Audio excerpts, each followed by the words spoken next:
So you talked about like how tough it is to run, right? You talk about how tough it is to run, a lot of the obstacles. I mean, maybe it's not an obstacle, but a lot of the challenges that you're facing, the hurdles that you have to overcome in order for you to run. But what made you decide to do that? Besides like what's happening now that you're in it, but what was it that made you say, you know what, I want to do this for the residents of Tamarac?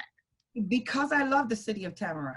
I honestly do. And what I saw in the city, what I saw when I went to the commissioners meeting and what was going on, I saw the division in our community that was going on. And I think that we can approach it a different way. That was my biggest thing. My biggest thing was like, this is not the way to approach this. This is not the way to get a cohesive community by us fighting, by watching the commissioners fighting.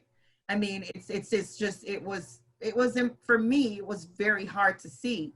And that was something that, and not only that, but it's been a while since people have been telling me, Michelle, you should be running for commissioner in the city. You're so wonderful with people. You're always helping people. You're always finding people jobs. You're always putting people together. You're always there when the non-for-profit call you. You're always there when the candidates need you.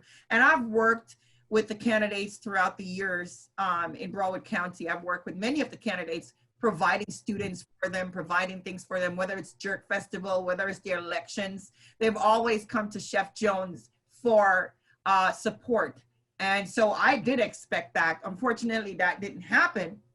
So, you know, that for me was kind of surprising as well. So that's why I wanted to run, because I truly care about my community.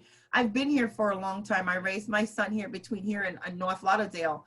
I raised my son in this community. I bought my first home here in Tamarac in 1997, I think, or 1998. I know they usually check these things. And Shaker Village at 20, never forgot, 21 Pleasant Hill Lane. Over in Shaker Village, I owned my first property. That's where I bought my first property in Tamarac, right as soon as I got married.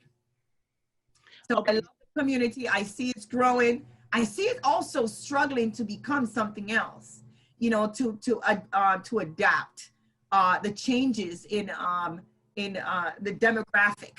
To adapt the changes in the demographic, I see that it's struggling. But I see that what we can do, what they're starting to do now, is having a lot more programs that relates to the community, which is very good. And I think that's something that Tamarac was missing, because Tamarac was always predominantly Jewish and white. So now that the community is getting so different and getting so diverse, you know, I think that we need people that are going to bring that kind of representative to the community, and not more of that bitterness and angerness that's going on. And that's what I see in our community, why I decided to run.